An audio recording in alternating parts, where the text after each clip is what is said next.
Welcome to Suman IT TV. సాంకేతిక రంగంలో మరో సరికొత్త అంశంతో మీ ముందుకొచ్చేసాం. ఆ ఇంట్రెస్టింగ్ టాపిక్ ఏంటో చూసే ముందు సుమన్ ఐటీ టీవీని సబ్స్క్రైబ్ చేసుకోండి. ఇక మ్యాటర్లోకి వెళ్తే, ఎలాన్ మస్క్ నేతృత్వంలో నడిచే social media platform X cyber security నిపుణులను గుడ్ న్యూస్ చెప్పింది. తమ సంస్థలో వారిని భారీ సంఖ్యలో నియమించుకుంటున్నట్టు ప్రకటించింది. సెక్యూరిటీ సేఫ్టీ టీమ్స్ లో ఈ రిక్రూట్మెంట్ చేపడుతోంది. 2022లో లే ఆఫ్ మొదలుపెట్టిన తర్వాత ఎక్స్ లో ఈ స్థాయిలో హైరింగ్ ప్రాసెస్ జరగడం ఇదే తొలిసారి. కాంటెంట్ మోడరేషన్ తో పాటు ప్లాట్ఫామ్ సెక్యూరిటీని మరింత పటిష్టపరిచేందుకు కొత్త ఎంప్లాయీస్ ను ఆ సంస్థ చేర్చుకుంటోంది. దీనికి సంబంధించిన వివరాలను కూడా ఎక్స్ పోస్ట్ చేసింది. సేఫ్టీ టీమ్ పొజిషన్స్ లో డైరెక్టర్ ఆఫ్ స్ట్రాటజిక్ రెస్పాన్స్ స్థాయి నుంచి గవర్నమెంట్ అఫైర్స్ మేనేజర్ వరకు ఉన్నాయి. సైబర్ సెక్యూరిటీ విభాగంలో security engineers, threat intelligence specialist ను ఎక్స్ నియమించుకుంటోంది. సంస్థ స్ట్రాటజీలో గణనీయమైన మార్పులను ఈ హైరింగ్ ప్రక్రియ సూచిస్తోంది.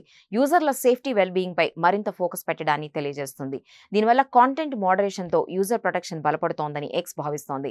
మరి అందుకు కొత్త రిక్రూట్మెంట్ ఏ మేరకు ఉపయోగపడుతుందో వేచి చూడాలి. చూసారు కదా, ఇవి టెక్ కి సంబంధించిన అప్డేట్స్. ఇలాంటి మరిన్ని విశేషాల కోసం సుమన్ ఐటీ టీవీని మిస్ కాకుండా చూడండి. Thank you for watching this video.